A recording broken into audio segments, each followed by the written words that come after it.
Halo semuanya, saya Graciela Wilmina Raja dengan NIM 240700114 dari kelas B semester 2. Pada video kali ini, saya akan kembali membahas mengenai teori perilaku dalam promosi kesehatan. Teorinya adalah teori reason action atau TRA. Pada penjelasan kali ini, saya akan membaginya ke dalam 4 bahasan utama.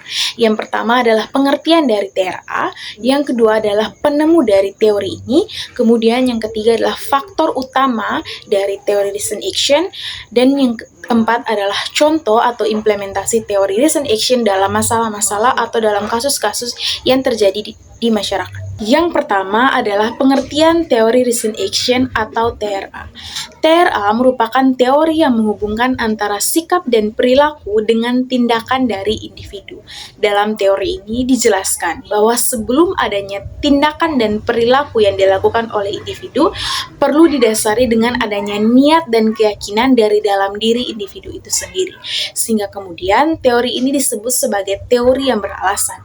Karena sebelum individu melakukan perilaku atau tindakan, harus ada alasan yang mendasari keberlangsungan tindakan atau perilaku tersebut. Nah, alasan ini berupa niat atau keyakinan dari dalam diri individu yang mendorong terjadinya tindakan atau perilaku-perilaku tertentu. Nah, niat sendiri dipengaruhi oleh dua hal. Yang pertama adalah sikap dari individu itu sendiri, kemudian yang kedua adalah norma subjektif atau pandangan dari lingkungan yang ditempati oleh individu tersebut. Yang kedua adalah penemu teori reason action. TRA ditemukan oleh Fishbein dan Alzen, di mana kedua orang ini berasumsi bahwa individu yang melakukan tindakan atau perilakunya, mereka melakukannya secara benar-benar sadar. Nah, dengan mempertimbangkan informasi apa yang mereka peroleh atau mereka dapatkan untuk kemudian mendorong mereka melakukan tindakan atau perilaku tertentu. Yang ketiga, saya akan menjelaskan mengenai faktor utama dalam teori reason action atau TRA.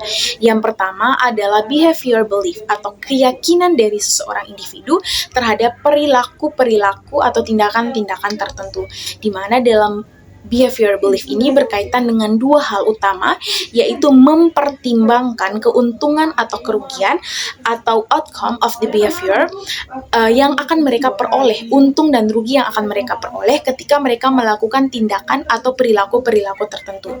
Kemudian yang kedua adalah mempertimbangkan konsekuensi-konsekuensi yang akan mereka alami atau evaluation regarding of the outcome.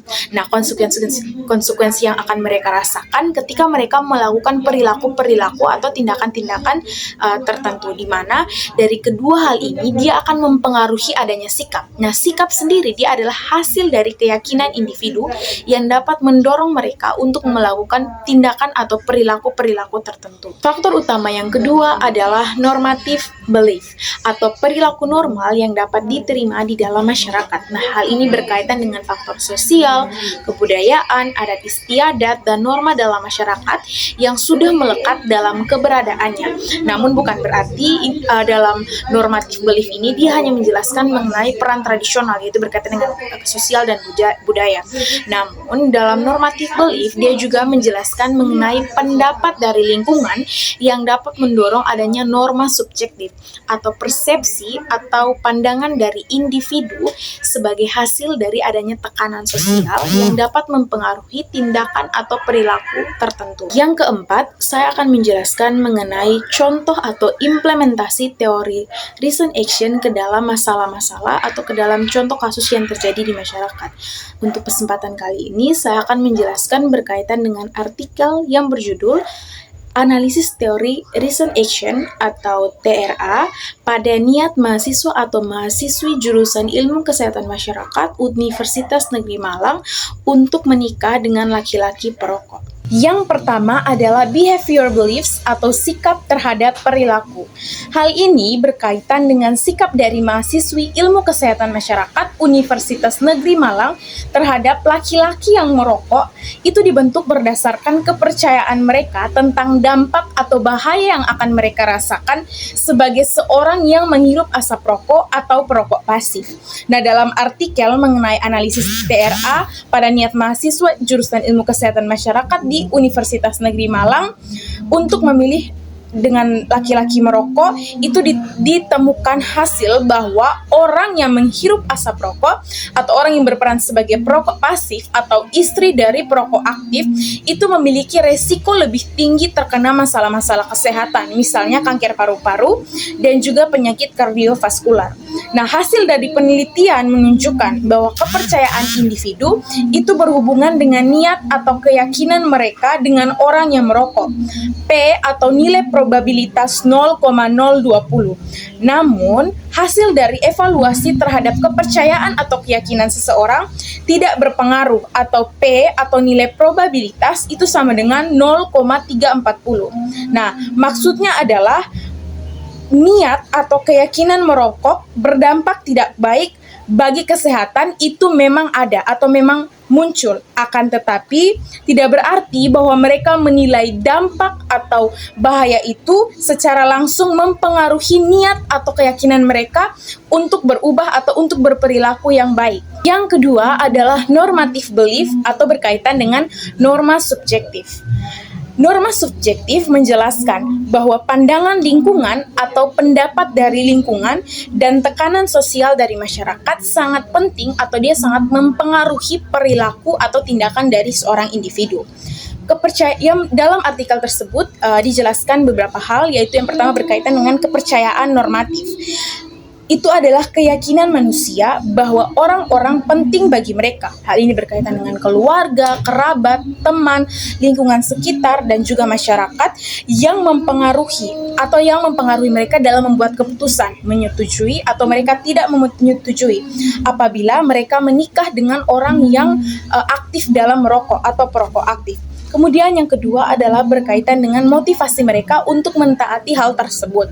Bagaimana harapan atau norma sosial menjadi motivasi bagi mereka untuk mendorong mereka agar melaksanakan harapan untuk tidak menikah atau untuk tidak memilih orang yang merokok atau perokok aktif karena akan menyebabkan atau akan menimbulkan dampak bagi mereka sebagai perokok pasif. Nah, hasil dari penelitian yang dilakukan sudah dijelaskan bahwa normative belief atau kepercayaan terhadap norma-norma dan juga pendapat dari lingkungan atau adanya tekanan sosial dari lingkungan itu paling berpengaruh terhadap keyakinan mahasiswi untuk menikah dengan laki-laki perokok atau P sama dengan 0,0007. Sedangkan motivasi mereka untuk mentaati tidak signifikan atau P sama dengan 0,108. Hal ini menunjukkan bahwa meskipun orang yang merokok tahu bahwa dengan adanya norma atau pandangan sosial terhadap mereka, namun hal ini tidak berarti mereka akan selalu patuh untuk mentaati hal tersebut. Dengan demikian, kesimpulan yang dapat saya ambil adalah teori reason action atau teori yang beralasan. Mengapa disebut teori yang beralasan? Karena sebelum adanya tindakan atau perilaku, perlu ada alasan, yaitu niat atau keyakinan yang dapat mendorong terjadinya tindakan atau perilaku tersebut. Nah, dalam artikel ini hasil dari penelitian yang dilakukan adalah menemukan bahwa norma subjektif itu sangat mempengaruhi niat atau sikap dari niat atau keyakinan dari mahasiswi ilmu kesehatan masyarakat Universitas Negeri Malang untuk menentukan apakah mereka akan menikah dengan laki-laki perokok atau tidak menikah dengan laki-laki perokok. Mahasiswi mungkin menyadari bahwa bahaya rokok sangat berpengaruh terhadap kesehatan mereka. Dengan adanya tekanan atau pandangan lingkungan terhadap bahaya merokok, itu akan lebih mempengaruhi keputusan mereka untuk memilih menikah atau tidak menikah dengan laki-laki perokok.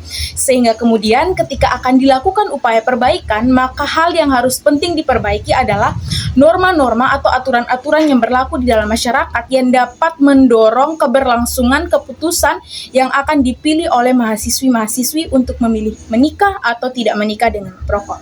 Sekian presentasi dari saya, semoga apa yang saya sampaikan bermanfaat untuk kita semua.